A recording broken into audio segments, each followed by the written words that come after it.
शरद पवारांच्या राष्ट्रवादीचे खासदार अस्वस्थ, चव्हाणांचा दावा का? राज्याच्या राजकारणात खळबळ, नेत्यांचं म्हणणं काय? शिंदेंच्या दालनात पवार गेले, ठाकरेंची सेना दुखावली. पवारांच्या राष्ट्रवादीचं चाललंय तरी काय? खळबळ का माजली?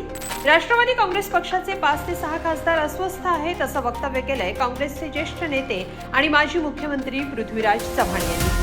त्यांच्या या दाव्यानंतर राज्याच्या राजकारणात नव्या चर्चांना उधाण आलंय.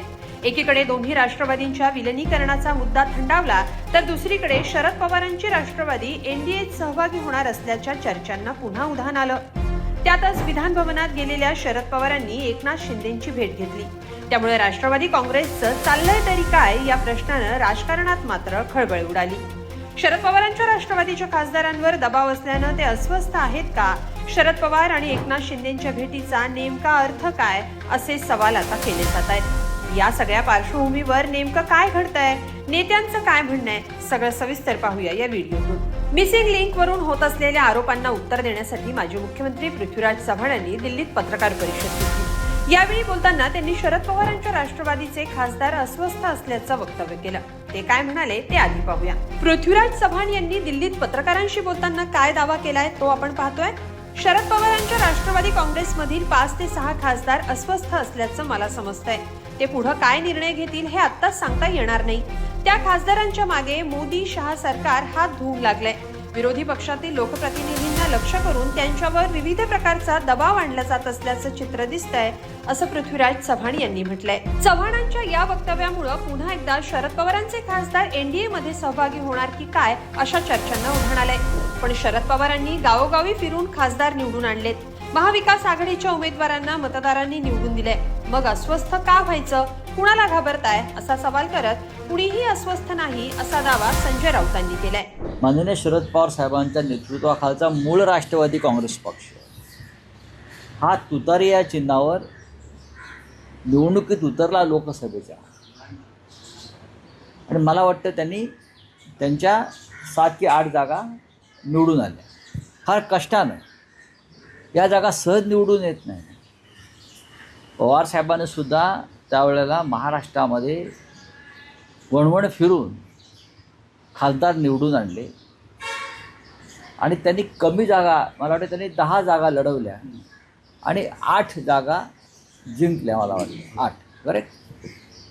अस्वस्थ व्हायचं कारण कोणाला असण्याचं कारण नाही. का अस्वस्थ आहे? आपण तुतारी चिन्ह स्वीकारलं, आपण शरद पवार साहेबांचं नेतृत्व स्वीकारल्यावर निवडून आलेला, आणि शिवसेनेचे खासदार असतील किंवा माननीय पवार साहेबांचे खासदार असतील किंवा महाराष्ट्रातले काँग्रेसचे खासदार असतील, तुम्हाला झालेलं मतदान आणि तुम्हाला जे लोकांनी निवडून दिलं आहे ते मोदी, शहा आणि फडणवीस यांच्या विरोधामध्ये मतदान करून तुम्हाला निवडून दिलं आहे. मग अस्वस्थ का होतं? कोणाला घाबरत आहे? काही कारण नाही ना. मला वाटत नाही की पण अस्वस्थ वगैरे कोणी नसतं. मोदी आणि शहा आणि इतर काही घटक हे दबावाचं राजकारण करतात आणि असे मासे आपल्या गळाला लावतात. पृथ्वीराज चव्हाण हे ज्येष्ठ नेते आहेत, काँग्रेसचे नेते आहेत. त्यांच्याकडे असलेली माहिती त्यांनी नक्कीच माननीय पवार साहेबांकडे पोहोचवली असेल, एवढंच मी मानतो. पण चव्हाणांच्या दाव्यात किती तथ्य आहे या प्रश्नावर राष्ट्रवादीचे नेते काय म्हणाले ते पाहणार आहोत. पण एक नजर टाकूया शरद पवारांच्या राष्ट्रवादीचे खासदार कोण आहेत यावर.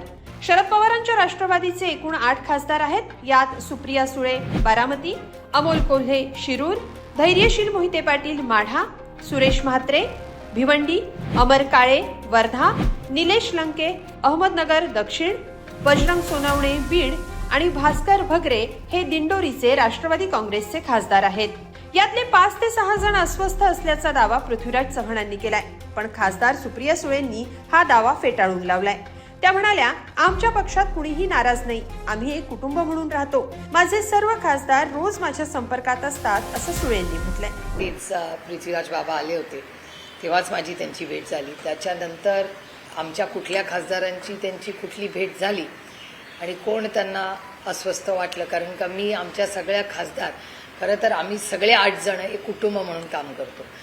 रोज कुठल्या ना कामानिमित्त कशानिमित्त आम्ही 8 जण अखंड एकत्रच असतो. आम्ही आमच्या फॅमिलीज काही ना काहीतरी कामं, कुणाचा प्रवास, काही ना काहीतरी चालूच असतं. त्यामुळे आम्ही 8 ॲज अ युनिट. मला तरी वाटत नाही की पृथ्वीराज बाबांना आमच्यापैकी कोणी भेटलं आहे, पण अर्थातच ते या राज्याचे ज्येष्ठ नेते, त्यांच्या कानावर काही गोष्ट आली असेल तर माझी नैतिक जबाबदारी आहे की मी त्यांना फोन केला पाहिजे आणि विचारलं पाहिजे की काय झालं आहे. आणि आमचे 6 खासदार जे एक तर आमच्या पक्षात कोणी नाराज नाही आणि आम्ही एक कुटुंब म्हणून राहतो, त्याच्यामुळे घराच्या बाहेर जाऊन एक तर कोणी नाराज नाही आणि असला तरी तो बाहेर जाऊन बोलणार. आमच्याशी कोणी बोलत नाही आहे, आम्ही कुणाशी बोलत नाही, हा विषयच नाही. म्हणजे चर्चेलाच तो विषय आमच्यात नाही. तुम्ही टी व्हीवर आणि वर्तमानपत्रात अनेक वेळा बघते आणि मला गंमती वाटते. तुमचे जे सोर्सेस आहेत ते सोर्सेस कुठून या गोष्टी मॅन्युफॅक्चर करतात माहिती नाही, पण ठीक आहे. आदरणीय पवारसाहेबांनी अनेक वर्षापूर्वी एक गोष्ट मला सांगितली होती, चांगलं किंवा वाईट आपली बातमी चालते याचा अर्थ नाणं आपलं अजून खणखणीत आहे. त्यामुळे असा मी विचार करते आणि पुढे जाते. एकीकडे चव्हाणांचा दावा मवियाचे काही नेते फेटाळतायत, पण या नव्या समीकरणांच्या चर्चेला दुजोरा मिळतोय तो विधान भवनात शिंदे आणि पवारांच्या भेटीनं. या भेटीनं नाराज असल्याचं ठाकरेंच्या सेनेनं आधीच बोलून दाखवलं, पण ही भेट योगायोग असल्याचा दावा राष्ट्रवादीच्या नेत्यांनी केला. यावर मी स्वतः पृथ्वीराज चव्हाणांची भेट घेईन आणि अस्वस्थ खासदारांची यादी घेईन असं उदय सामंतांनी म्हटलंय.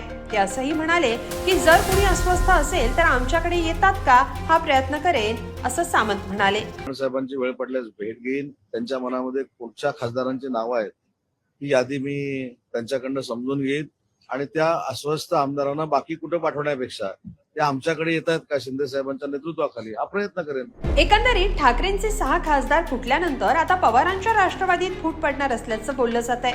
त्यातच पृथ्वीराज चव्हाणांचा दावा आणि शिंदे पवारांमध्ये झालेली भेट या सगळ्यामुळं राष्ट्रवादी काँग्रेसच्या भवितव्यावर सध्या तरी प्रश्न उपस्थित होत आहेत. पण तुम्हाला याबाबत काय वाटतं कमेंटमध्ये नक्की लिहा आणि lokmat.com ला सबस्क्राईब करा. धन्यवाद.